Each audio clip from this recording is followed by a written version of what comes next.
very nice experience so far. There's an actual term called Scandinavia, yeah, where people are just, it started with the bridge and the killing and Nesbury, and the rest of the world is just fascinated with us right now.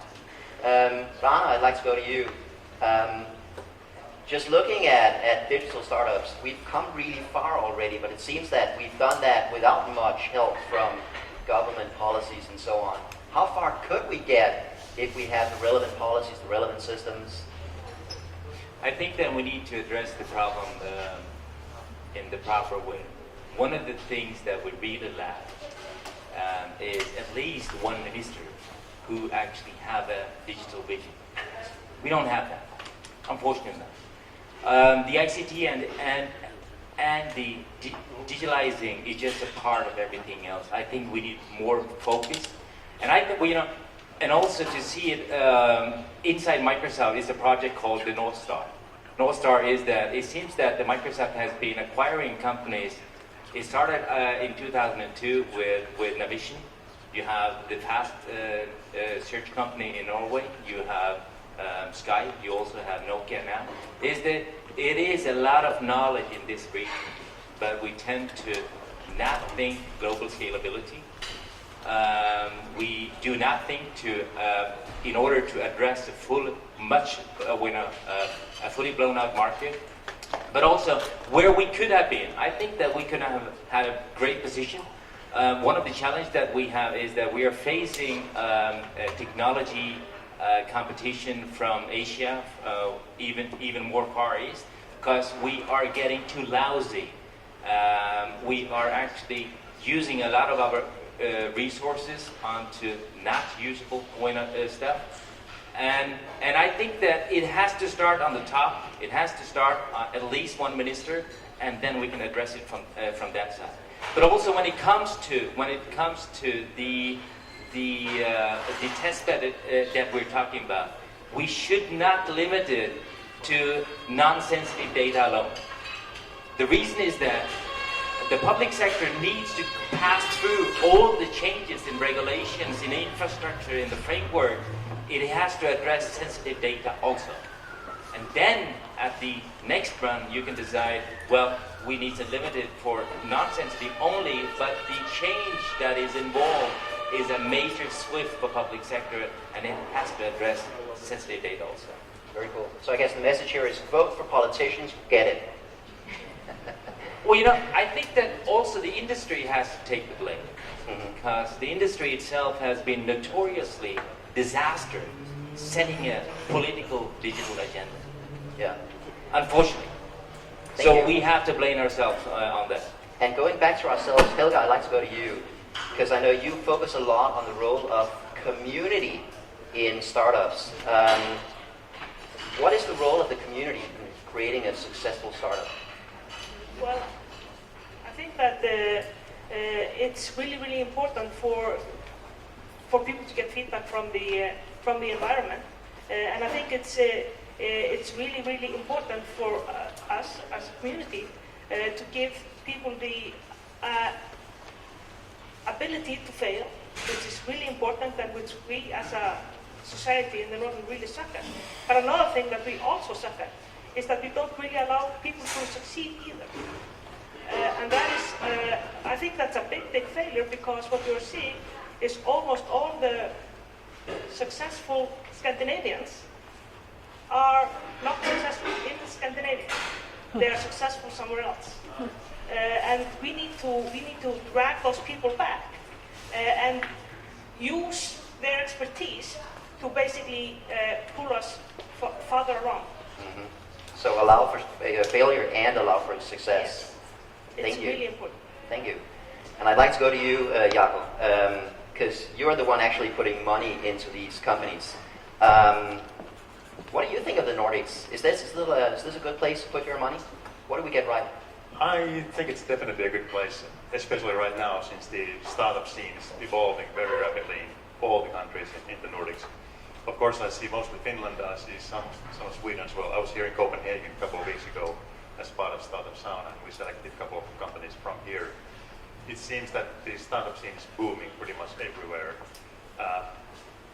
The challenge here is that although there is a big number of startup companies, a lot of them very promising, we haven't still had enough companies growing into the next stage to become 10, 20, 50 million euro companies. But I'm sure that's going to come.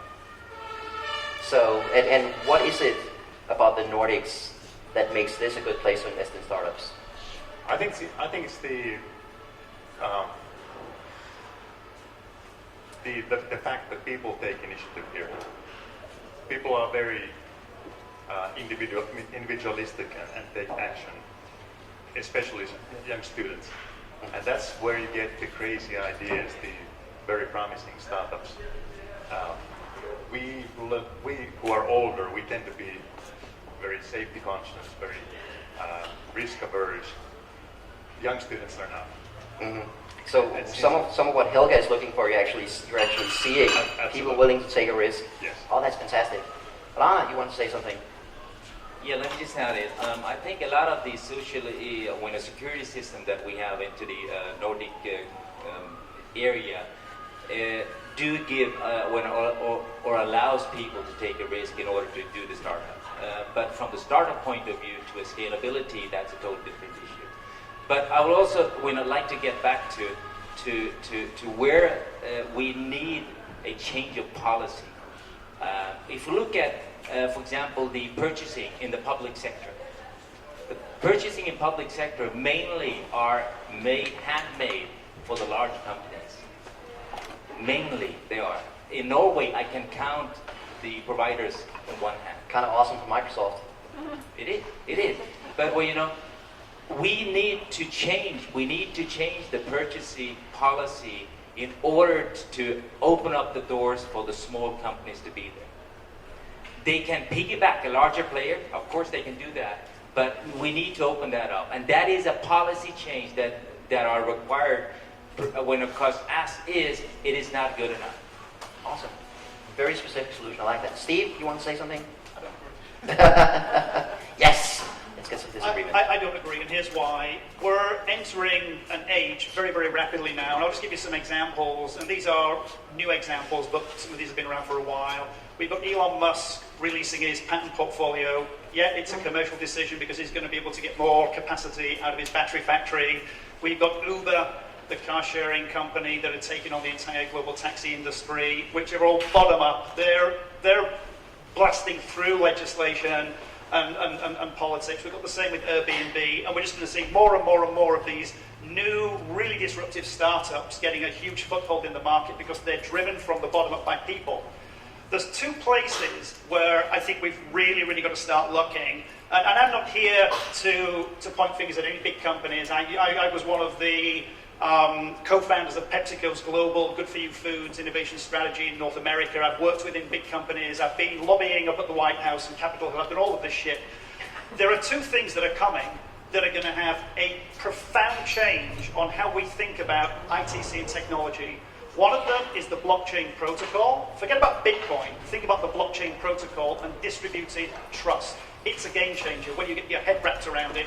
There are companies right now, some of them are not far away, in Europe, Ethereum, Monetaz, Open Transactions, that are bringing solutions that are as radical as what the web broke when we figured out HTTP and the protocol that makes the web possible. This is coming, and it's real, and it's all bottom up. It's going to have a profound impact on politics, on everything we do, on entire industry verticals are going to be tipped upside down.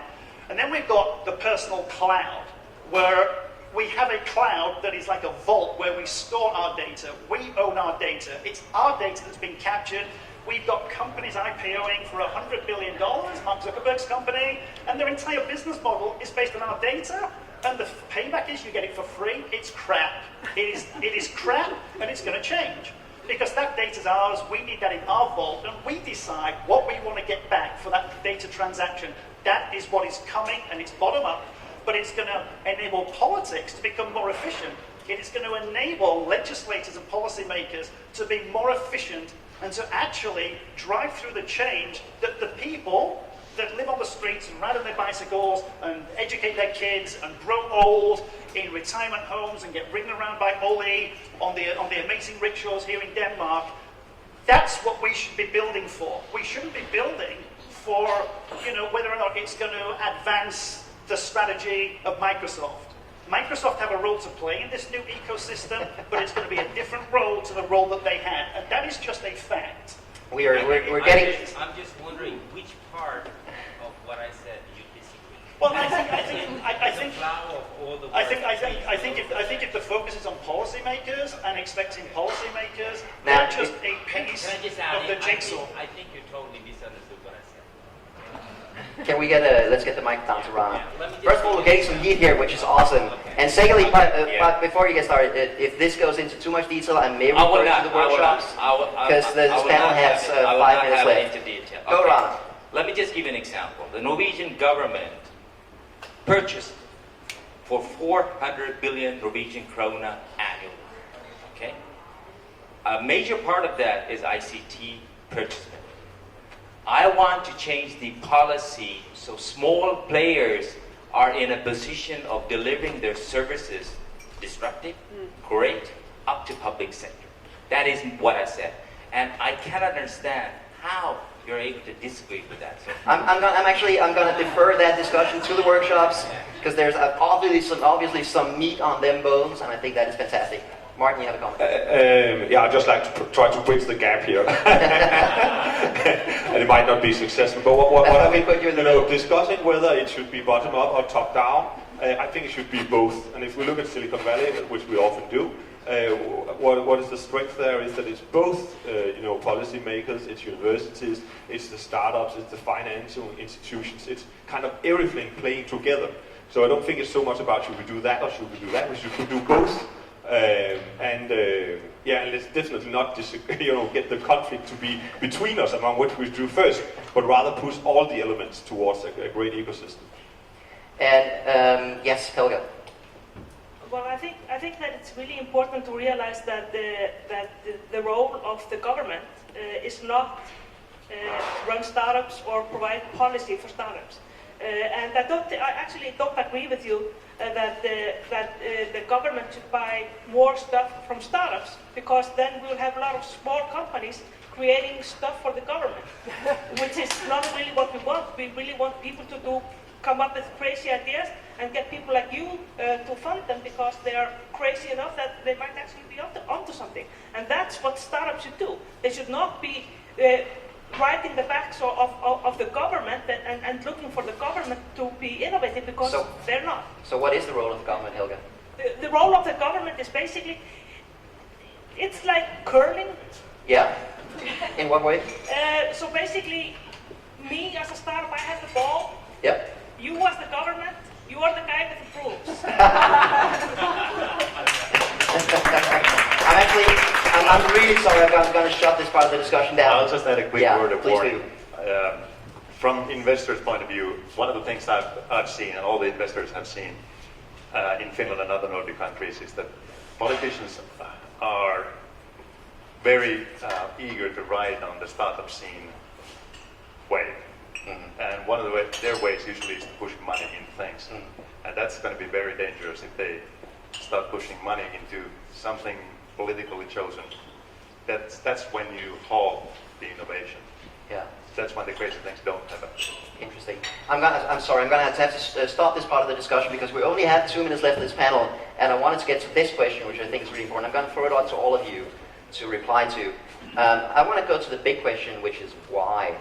And why should we have more of a Nordic digital DNA? Why should we foster more digital startups? And of course, you can think in terms of jobs and revenue and money and IPOs. Is there a reason beyond that? Is there actually any real societal value to creating more of these startups beyond just money? Anyone? I think it's the entrepreneurial attitude that everybody needs to have.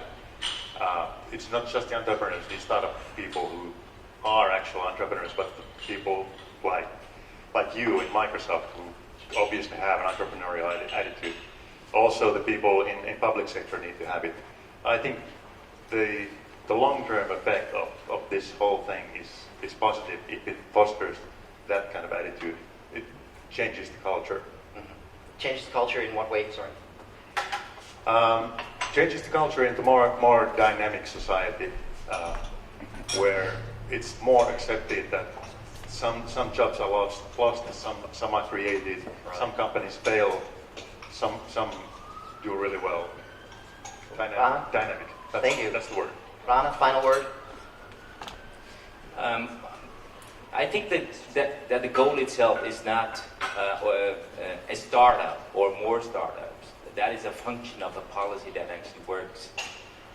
And a result of that. I think that the Nordic region do have a lot of commonness to share regarding the challenge that they are facing on all the asset that the public sector is having, and the real asset, the treasury, is the data. The data needs to be opened up.